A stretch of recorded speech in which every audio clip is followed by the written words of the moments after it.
Best of r/malicious compliance episode 50. I posted this story in a comment in another sub. Someone suggested I repeat it here. So here you go. I worked for a company that charged to replace access cards. I think it was more like $25 though. I understand the charge for lost cards and that it's an incentive not to lose them. Thing is, my card stopped working one day. I had it. It was several years old. It didn't work. And they wanted to charge me to replace it. I refused. Every single day for a month or so I went to the security desk and signed myself in and got a temporary card for the day. Finally my boss got so tired of it that he told me to just pay it and he'd reimburse me. I did, and he did. Edit. Many thanks for the gilding, kind stranger. And thanks to you/Woolly Muffler for sending me here to post the story in the first place. Thank you. Next. When I was 8 years old my dad and brothers moved across the country. My brothers started high school while my dad started a new job.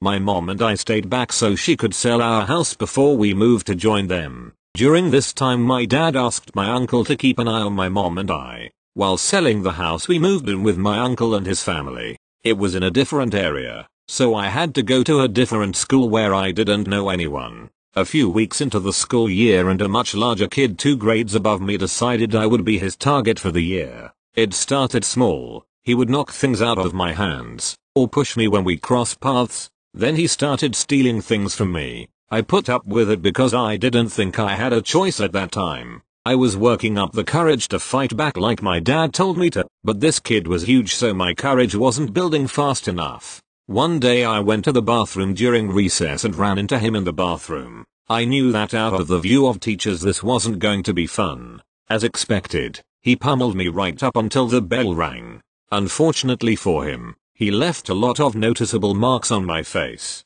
I had a fat lip, a shiner, and a bloody nose. The teacher noticed this right away and sent me to the office. Once there, I was pissed and told the principal everything. He called down a bully who denied doing anything to me, ever. The principal knew he was lying so he scheduled an appointment with both sets of parents. That night my mom and uncle went with me and his parents went with him. Once in there, his parents constantly denied that their kid did anything and even said I was bullying him. I was 8 and could see how ridiculous that was. The principal had another meeting to be at, so he asked that we meet again the next night to resolve this. The bully's father started complaining and saying that if I bully him again that he is okay with his son defending himself. He made a point of saying that just because you lose the fight doesn't mean you weren't the bully, which I guess is technically true, except in this situation his son was definitely the bully. Everyone agreed to meet the next night, and we left the school. As we were getting into our cars, my uncle went over to the bully's father and put his arm around him. He walked him to where I assume he thought was out of sight. It wasn't. My uncle beat this guy up really badly. Then as the bully's father was laying on the ground covered in his own blood, my uncle leaned in and said something. He came back and everyone remained silent for the rest of the night. The next day my bully was not in class. That evening we all went to meet up with the principal and the bully's father looked like those UFC post-fight photos. Lumps and bruises everywhere. The principal asked what happened, and my uncle responded by saying that the bully's father was bullying him and he defended himself. Just because he lost the fight doesn't mean he wasn't the bully. The principal took a moment, then looked at the bully's father and said, "Is that true?" The bully's father looked at the principal and said, "Yes sir." Then he said that his son needed to say something. My bully stood up and began apologizing as he broke into tears. He confessed to everything and said that he will never bully anyone ever again. Then the father apologized for not believing me and the way he treated me. My uncle looked at the principal and said, "I think we can accept that apology. Is there anything else?" The principal said no and let us go. For the short time I was stuck going to that school, the bully went the long way around me whenever he seen me. Thank you. Next. Sorry if this is too mild to be fully malicious. So I work as an assistant teacher at a very nice university daycare in the 2-3-year-old room. Over half a year ago, the lead teacher in my room left, leaving me in charge of the whole classroom. Despite my higher-ups refusing to give me a raise or let me have benefits of a lead teacher, all while already being underpaid several dollars in my current position, I stayed because I love the kids and I love the job. Plus I need experience because I'm currently completing my teaching degree. My sob story about being used at my job is not the malicious compliance. Unfortunately, recently, they have hired a new lead teacher who has sparkling experience, a general education teacher who has several grandchildren and seems to know a thing or two. Unfortunately, she is the type of, dare I say, boomer, who is set in her ways and thinks everything she does is the only way. She is a boomer because after I told her my students don't like Legos because they're too difficult for them to click into place and build with, she said it was because of the technology these days. The classroom I am in is already set up with routine, style, and ways of fixing behaviors and interacting with the kids. All she needed to do was come in and make lesson plans and redecorate a bit. Unfortunately, she has decided to scrap the whole classroom and start from scratch. You can't really scrap the kids, so her methods of suddenly changing all the rules and schedules is a bit too much for my poor 2-3-year-olds. She has thrown away my class-wide sticker chart for good behaviors, claiming that they should just know what to do. She got rid of choices in the room. The kids aren't allowed to have choices and they need to do what she says without compromise. She refuses to serve lunch how I recommended it be done to keep on schedule and gets the kids to bed a half an hour to 45 minutes later than they should be. And then she wakes them up 10 minutes early. Those are just a few examples I have had to put up with, all while she ignores my suggestions and explanations about how my room runs and what works best. She gets mad when I offer my way to do things, saying I'm the reason the kids don't listen to her because I give them choices, and then gets mad when her way doesn't work and everyone in the classroom is confused and unsure what to do. My malicious compliance was mild, and it hurt my heart so terribly to do, but I did it. To me, it was a big deal, but to you guys it might seem lame. I love my kids with all my heart, and they need lots of snuggles and affection sometimes. They're only 2 and 3, not grade school kids. They're still learning, and they're in the development stage of saying number. If any good parent or teacher knows, compromise and choice is completely normal and sometimes necessary. One of my children, one of the ones who never naps, was having a difficult time with the new teacher. The new teacher has taken it upon herself to basically bully this kid into listening to her, making sure that she gains the respect and fear of a dictator. I know this child doesn't always nap, and it isn't an issue. Her parents do not even want her to. I have let the new teacher know that she doesn't nap and that I often let her sit quietly and read. This didn't fly with her. The new teacher was yelling at the student to lay down, saying the child had to sleep. No sitting, no quiet reading, nothing. Only laying down and forcing the child to lay completely still for 2 hours as a 2-year-old. Anyway, the child starts bawling, because she's being yelled at and forced to do this, and then cries harder because the teacher decides to sit in a chair right next to her bed,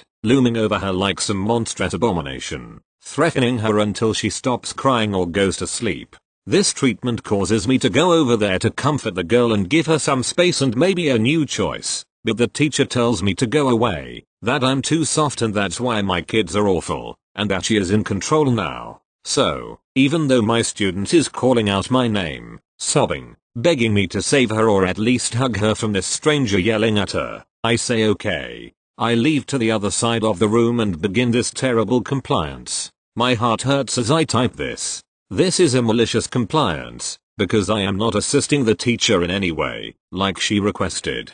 Because of this, the girl is screaming as loud as a train whistle, yelling for me, crying and causing the new teacher to look furious at her lack of control. None of the kids can sleep. The teacher looks exhausted and wants help. She tries to get the kid to go sleep in a different room as punishment. That's not going to happen. It's been an hour and this poor little girl is still miserable and making everyone else miserable. The teacher came over to me a few minutes ago amidst the screaming, and gave me a lecture about letting them have too many choices, which I only give 2 max on occasion. My favorite was special soap, which is just colored soap I'll let them use if they don't want the dispenser foam soap. It's like a nice little treat and they love it.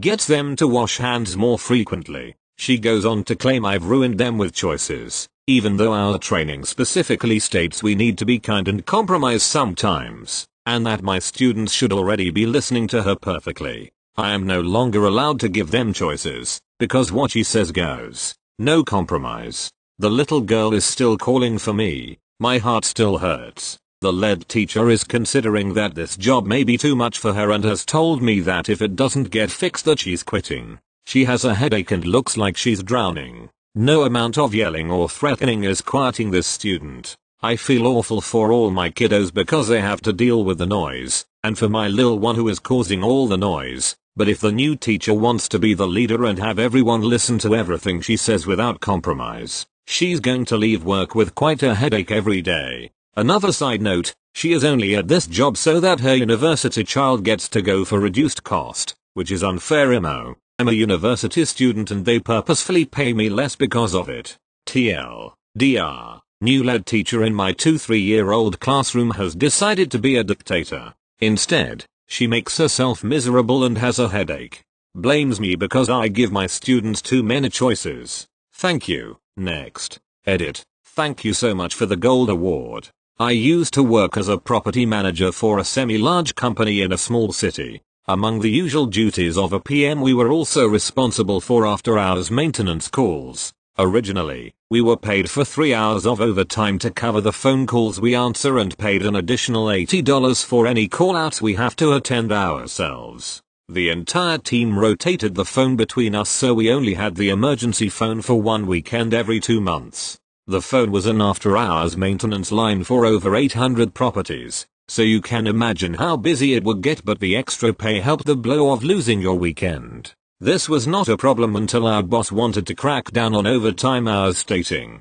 "I very much doubt you are working 3 hours whilst you have the emergency phone." His new rule was for each staff member to document when and who called, and you would be paid an hour of regular time each call. But under no circumstances are you to attend any issues yourself. This includes unlocking doors for tenants who are locked out of their property. He enforced that the tenant must pay for a locksmith to attend and let themselves in. This angered many of our clients and caused us to be constantly abused over the phone by our tenants, as they had to pay $300 for a locksmith. This is where the malicious compliance began. We indeed documented all our calls, which instead of paying each employee $100 for 3 hours, he ended up having to pay $500 or more each weekend due to the amount of calls we would actually take. But it doesn't stop there. What I should probably mention is that our company can provide accommodation for our more higher staff at a fraction of the cost you would normally pay. The manager in question was in such accommodation, and lo and behold, he managed to lock himself out of his apartment at 11 p.m. on a Friday night. Manager: hello OP. I have locked myself out of my apartment. You need to collect the spare keys and come unlock my door. OP: I am very sorry, manager, but I cannot do that. Manager: excuse me? Why not? OP: unfortunately you have instructed me not to attend to any call-outs under any circumstance. I can, however, send you through the number of our preferred locksmith to come let you in. After a few choice words, the manager hung up and phoned a locksmith. Let's just say, after he had to fork out $300 for an after-hours locksmith, he changed our ability to attend call-outs. TL/Doctor. Manager stopped employees from attending properties after hours, ended up paying $300 for a locksmith because we refused to attend. Thank you. Next. I used to work in accounting as support staff at one of the largest law firms in the country. Not the best, just one of the largest. Despite our size, there was not a lot of support staff perks. Not even a Christmas party. In fact, one year for Employee Appreciation Day, we were given mouse pads with the company logo on them despite the fact we all had optical mice. It was a large and miserly firm and joy was low in supply. Sometimes, though, there were potlucks. One Christmas, I walked by the big conference room on the main floor that everyone passes at least twice a day. It was one of those rooms with floor-to-ceiling windows that you see right through, and in it was a potluck. Specifically, a Christmas potluck filled with homemade foods. I saw many fellow accounting support staff in their loading plates and entered to check it out, enamored by the large Christmas ham front and center on the table. I grabbed a plate and started to grab a few things. And as I started for the ham, the accounts payable supervisor stopped me. Did you bring anything to the potluck? I didn't even know there was going to be one. Did you see the ham? She frowned. This potluck is for those who contributed only. Driven by intense ham lust, I reached into my pocket, pulled out the only thing in there, a vanilla lip balm. and put it on the table. There. Contribution. Ham is salty. People will need this. I proceeded to the ham. She tried again, now angry that I was not leaving in shame. This is a secret potluck. Only certain people were invited. She admitted it. I found out later that there was an email circulated only to certain members of the support staff from various departments with other certain members omitted. I pointed to the floor-to-ceiling windows. You have a Christmas ham in a glass bird cage near one of the highest trafficked areas. How secret can it be? And then I got the ham. It was already tasty, but now it had been seasoned by malicious compliance. The next year, because I was not the only one to discover the super secret potluck without an invitation, the super secret potluck was held in an inner suite with no windows in one of the lower floors with a low traffic area. Or so I hear. I never got the email. Thank you. Next. Last night a lady, let's call her Karen, came by the gas station I worked at and asked me to fill up her car. The vehicle only took a good round of 25 euros. She handed me a 50 bill and that's when I noticed that I had only one last 10 euros bill left. So I had to give her the rest 15 in coins. She immediately freaked out. This is how the conversation took place. K. What the fuck is this? Me. I'm sorry but I only have coins left. K. I don't want the coins.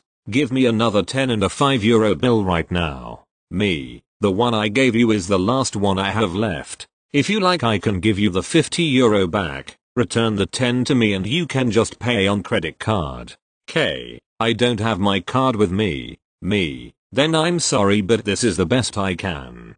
K. I don't want the fucking coins me. Are you sure about that? K. Yes me. Fine. In that case thank you for the tip. Have a good night K. What? What tip? I did not give you a tip me. Yes you did. You told me that you don't want the rest of your change. Therefore, a tip. Karen then gave up and accepted to take the change cause she knew I had every right to keep the change if she denied them. Too bad I didn't get to keep them. But the look on her face totally worth it. Thank you. Next. A little backstory. My sister, 15, has been complaining that we never get our hoodies even though we do. My sister's 16th birthday is coming up so my mom decided to ask all my aunts and uncles to send us hoodies till we had 16 we have 7. I will keep updating until the 6th.